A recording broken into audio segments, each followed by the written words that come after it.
means to be put down to shame. Okay? So, this and this are tied. So Paul is talking about faith. He's not talking about saying it with your mouth. The saying it with your mouth is the problem. Okay? Now, here's where he gets really clever. First of all, he's closing the point about the Gentiles. The Gentiles got it by faith.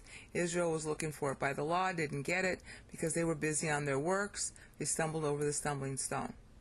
Okay, so now he's closing his point. There's no difference. We all get saved the same way. Okay, now, he gets really clever here. The same Lord is Lord of all and blesses all who call on him. For everyone who calls on the name of the Lord will be saved. Okay, now when he's saying that, he's quoting another passage. Whoops, that's where I'm going to get to. This is where he gets really clever. Okay, he's calling on another passage, which is, not that one.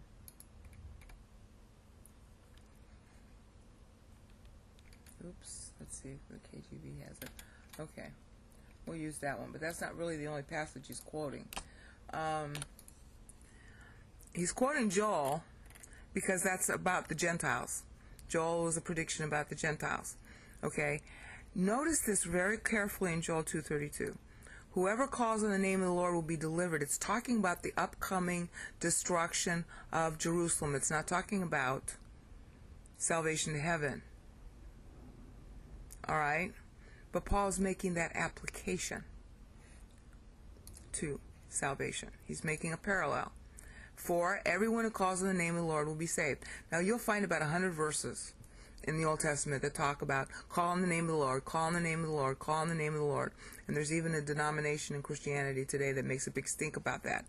Okay, so now watch how Paul tweaks, again, this other use of your mouth.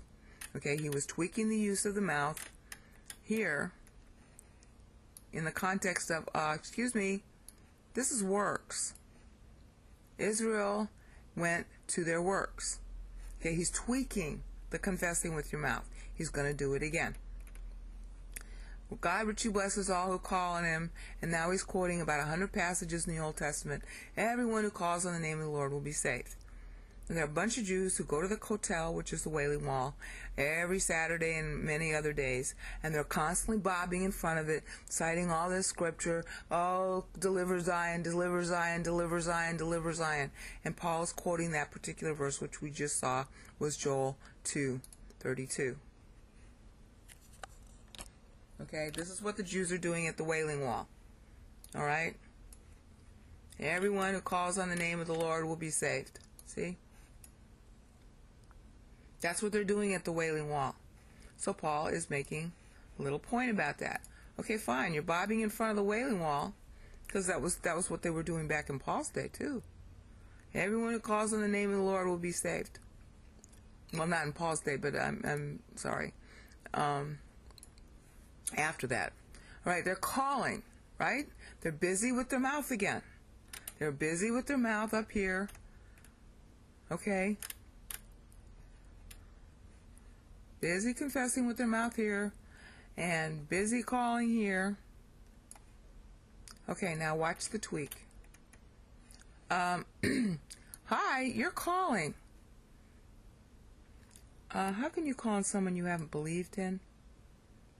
See how you know that Romans 10:9 is saying that the calling is not enough? Romans 10:14, right in front of you. How, left-hand side. How then can they call on the one they haven't believed in? So all that calling didn't do any good, did it? If I dial a wrong number because I don't believe the number I've got is the right number, then I'm not going to reach the right person. They're calling on God, but they don't believe in Messiah. Stumbling stone, see? He's the stumbling stone. To them, the cornerstone is the stumbling stone, because they have not believed in him. Okay, so they're busy calling on God, but they haven't believed in him. He came. He's already risen. They're calling on him to come down. He already came down.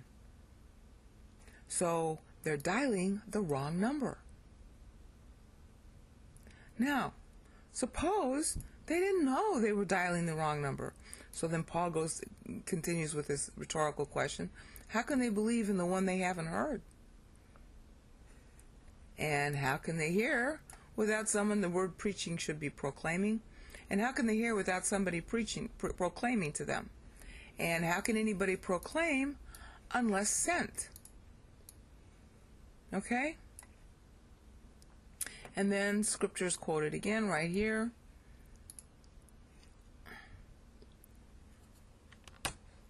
Right here, Isaiah 52:7. See? Now Paul is getting ready to launch into Isaiah 53.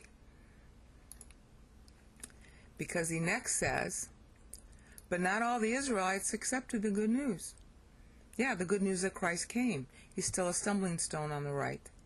For Isaiah says, Lord, who has believed our message? That's Isaiah 53:1.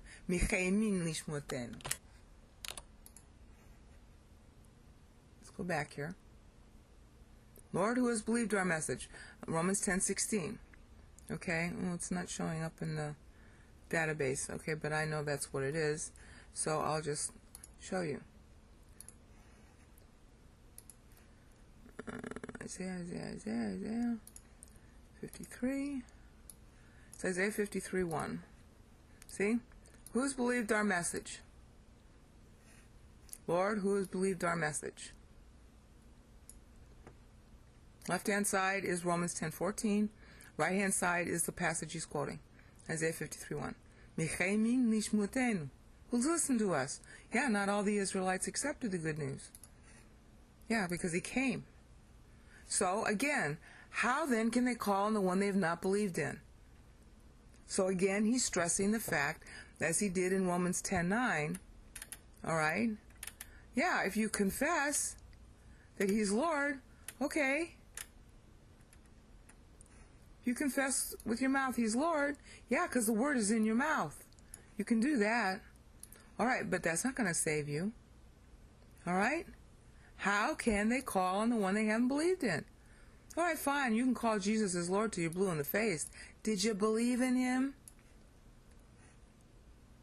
Then this verse isn't going to apply if this isn't on.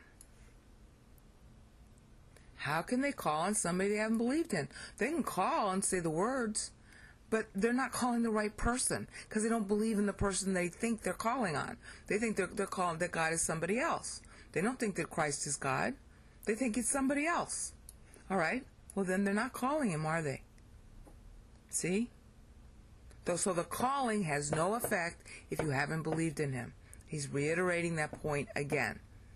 And then he goes on to say, you know, how can they preach unless they are sent? Here's the good news. Christ is risen. But not all the Israelites accept that, just like Isaiah said. Who's believed our message? Isaiah 53:1. Now he's making up his big crescendo.